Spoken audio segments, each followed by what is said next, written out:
ಮಾಜಿ ಮುಖ್ಯಮಂತ್ರಿ ಎಸ್.ಎಂ. ಕೃಷ್ಣ ಅವರ ಒಂದು ಅಂತಿಮ ದರ್ಶನ ಪಡೆಯೋಕ್ಕೋಸ್ಕರ ಇವಾಗಲೇ ಜನರು ಕೂಡ ಬರ್ತಾ ಇರುವಂತದ್ದು. ಈಗ ಸೋಮನಹಳ್ಳಿಯಲ್ಲಿ ಸಕಲ ಸಿದ್ಧತೆಗಳನ್ನು ಕೂಡ ಮಾಡ್ಕೊಳ್ಳಲಾಗಿದೆ.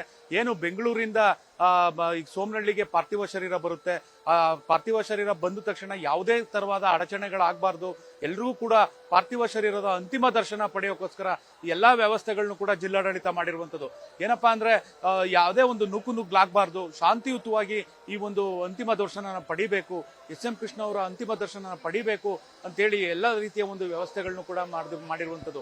ಈಗ ನಾವು ನೋಡಬಹುದು ಏನು ಇಲ್ಲಿ ಪಾರ್ಥಿವ ಶರೀರನ ಇಡೋಕ್ಕೋಸ್ಕರ ಈ ಒಂದು ಜಾಗನ ಸಿದ್ಧತೆ ಮಾಡಿರುವಂತದ್ದು. ಇಲ್ಲಿ ಪಾರ್ಥಿವ ಶರೀರನ ಇಡ್ಲಾಗುತ್ತೆ. ಈ ಒಂದು ಪಾರ್ಥಿವ ಶರೀರಕ್ಕೆ ಏನು ಜನರು ಬಂದು ಇಲ್ಲಿ ಪಾರ್ಥಿವ ಶರೀರದ ಅಂತಿಮ ದರ್ಶನನ ಪಡೆಯಬಹುದು. ಮತ್ತೆ ಈ ಒಂದು ಅಂತಿಮ ದರ್ಶನ ಪಡೆಯೋಕ್ಕೋಸ್ಕರ ಸರದಿ ಸಾಲಿನಲ್ಲಿ ಬರಬೇಕು ಅಂತೇಳಿ ಒಂದು ಬ್ಯಾರಿಕೇಡ್ಗಳನ್ನ ಹಾಕಿ ವ್ಯವಸ್ಥೆ ಮಾಡಿರುವಂತದ್ದು.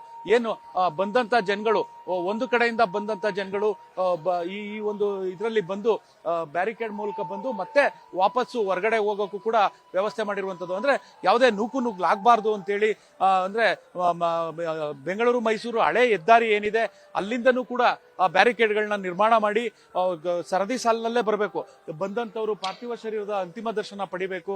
ಅಂತಿಮ ದರ್ಶನ ಪಡೆದಂತವ್ರು ಮತ್ತೆ ಕ್ಯೂನಲ್ಲೇ ವಾಪಸ್ಸು ರಸ್ತೆಗೆ ಹೋಗುವಂಥದ್ದು. ಅಂದ್ರೆ ಯಾರಿಗೂ ಕೂಡ ಅನಾನುಕೂಲ ಆಗಬಾರ್ದು, ಅನುಕೂಲ ಆಗಬೇಕು ಅಂತೇಳಿ ಮಾಡಿರುವಂಥದ್ದು. ಮತ್ತೆ ಅದಲ್ಲದೆ ಸಂಬಂಧಿಕರಿಗೋಸ್ಕರ ಇಲ್ಲಿ ಆಸನಗಳ ವ್ಯವಸ್ಥೆಗಳನ್ನು ಕೂಡ ಮಾಡಿರುವಂಥದ್ದು. ಸಂಬಂಧಿಕರು ಬಂದಂತವ್ರು ಮತ್ತೆ VVIPಗಳಿಗೋಸ್ಕರ ಆಸನಗಳ ವ್ಯವಸ್ಥೆ ಮಾಡಿರುವಂಥದ್ದು.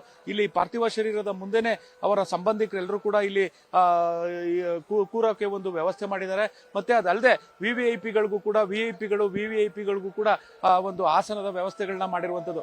ಇಲ್ಲಿ ಚೇರ್ಗಳನ್ನ ಹಾಕಿ ಇಲ್ಲಿ ವ್ಯವಸ್ಥೆ ಮಾಡ್ತಾ ಇರುವಂಥದ್ದು. ಮತ್ತೆ ಅದಲ್ಲದೆ ಯಾರಿಗೂ ಕೂಡ ಅಂದ್ರೆ ಬಂದಂತ VIPಗಳಿಗೂ ಕೂಡ ಯಾವುದೇ ಅನಾನುಕೂಲ ಆಗಬಾರ್ದು, ಅವ್ರಿಗೂ ಕೂಡ ಒಂದು ವ್ಯವಸ್ಥೆ ಮಾಡಿರುವಂಥದ್ದು. ಮತ್ತೆ ಪಾರ್ಕಿಂಗಿಗೂ ಕೂಡ ತುಂಬಾ ವ್ಯವಸ್ಥಿತವಾಗಿ ಅರೇಂಜ್ ಮಾಡಿದ್ದಾರೆ.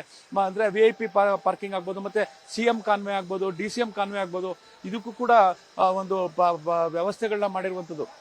ಮತ್ತೆ ಅದಲ್ಲದೆ ಇಡೀ ಜಿಲ್ಲಾಡಳಿತ ಖುದ್ದು ಸ್ಥಳದಲ್ಲೇ ನಿಂತು ಎಲ್ಲಾ ರೀತಿಯ ಸಿದ್ಧತೆಗಳನ್ನು ಕೂಡ ಮಾಡ್ಕೊಳ್ತಾ ಇರುವಂಥದ್ದು. ಮತ್ತೆ ಅದಲ್ಲದೆ ಇಲ್ಲಿ ಏನು ಪಾರ್ಥಿವ ಶರೀರ ಇಲ್ಲಿರುತ್ತೆ, ಇದು ಬೆಳಗ್ಗೆ 10 ಗಂಟೆಯಿಂದ 3 ಗಂಟೆವರೆಗೂ ಕೂಡ ಅಂತಿಮ ದರ್ಶನ ಪಡೆಯೋಕೆ ಒಂದು ಅವಕಾಶ ಮಾಡ್ಕೊಡೋಕೆ ಎಲ್ಲಾ ರೀತಿಯ ವ್ಯವಸ್ಥೆಗಳನ್ನು ಕೂಡ ಮಾಡಲಾಗಿದೆ. ಮತ್ತೆ ಅದಲ್ಲದೆ ಅಂತ್ಯಕ್ರಿಯೆ ನಡೆಯೋ ಸ್ಥಳದಲ್ಲೂ ಕೂಡ ಈಗಾಗಲೇ ಸಿಮೆಂಟ್ ಕಾಂಕ್ರೀಟ್ ಇಂದ ಒಂದು ಚಿತೆನ ಏನು ಅಲ್ಲಿ ಸಿದ್ಧಪಡಿಸ್ತಾ ಇದ್ದಾರೆ, ಅಲ್ಲಿಗೆ ಸಿಮೆಂಟ್ ಕಾಂಕ್ರೀಟ್ ಇಂದ ಒಂದು ಬೇಸ್ನ ರೆಡಿ ಮಾಡಿದ್ದಾರೆ. ಆ ಬೇಸ್ ಮೇಲೆ ಏನು ಗಂಧದ ತುಂಡುಗಳನ್ನ ಇಟ್ಟು ಒಂದು ಅಂತ್ಯಕ್ರಿಯೆ ನೆರವೇರಿಸೋಕ್ಕೋಸ್ಕರ ಆ ವ್ಯವಸ್ಥೆಗಳನ್ನು ಕೂಡ ಮಾಡ್ಕೊಳ್ಳಾಗ್ತಾ ಇರುವಂಥದ್ದು. ಮತ್ತೆ ಆ ಬೇಸ್ ಮೇಲೆ ಈಗೇನು ಅಲ್ಲಿ ಕಾಣಿಸ್ತಾ ಇದೆ, ಆ ಬೇಸ್ ಮೇಲೆನೆ ಒಂದು ಅಂತ್ಯಕ್ರಿಯೆ ನಡೆಯುವಂತ ಸ್ಥಳ. ಆ ಒಂದು ಅಂತ್ಯಕ್ರಿಯೆ ನಡೆಯುವ ಸ್ಥಳದಲ್ಲಿ ಗಂಧದ ತುಂಡುಗಳನ್ನ ಇಟ್ಟು ಸುಮಾರು ಗಂಧದ ತುಂಡುಗಳನ್ನ ಇಟ್ಟು ಅಲ್ಲಿ ಅಂತ್ಯಕ್ರಿಯೆ ಮಾಡುವಂಥದ್ದು. ಇಲ್ಲಿ ಭಾನುಪ್ರಕಾಶ್ ಶರ್ಮಾ ಅವರು ವೈದಿಕ ಭಾನುಪ್ರಕಾಶ್ ಶರ್ಮಾ ಅವರು ಈ ಒಂದು ಅಂತ್ಯಕ್ರಿಯೆನ ನೆರವೇರಿಸೋಕೆ ಎಲ್ಲಾ ರೀತಿಯ ಸಿದ್ಧತೆಗಳನ್ನು ಮಾಡಿದ್ದಾರೆ. ಮತ್ತೆ ಅದಲ್ಲದೆ ಸುಮಾರು 15 ಮಂದಿ ವೈದಿಕರು ಈ ಒಂದು ಅಂತ್ಯಕ್ರಿಯೆಯಲ್ಲಿ ಪಾಲ್ಗೊಳ್ತಾರೆ. ಅಂದ್ರೆ ಆ ಒಂದು ವಿಧಿವಿಧಾನಗಳನ್ನ ಮುಗಿಸೋಕ್ಕೋಸ್ಕರ 15 ಜನ ವೈದಿಕರನ್ನ ಕೂಡ ಒಂದು ವ್ಯವಸ್ಥೆ ಮಾಡಿರುವಂಥದ್ದು. ಒಟ್ಟಾರೆ ಹೇಳ್ಬೇಕು ಅಂದ್ರೆ ಯಾವುದೇ ರೀತಿಯ ತೊಂದರೆಗಳಾಗಬಾರ್ದು, ಮತ್ತೆ ಅದಲ್ಲದೆ ಬಂದಂತ ಜನಗಳಿಗೂ ತೊಂದರೆ ಆಗಬಾರ್ದು ಅಂತೇಳಿ ಪ್ರತಿಯೊಂದು ವ್ಯವಸ್ಥೆಗಳನ್ನು ಕೂಡ ಮಾಡ್ಕೊಳ್ಳಾಗ್ತಾ ಇದೆ.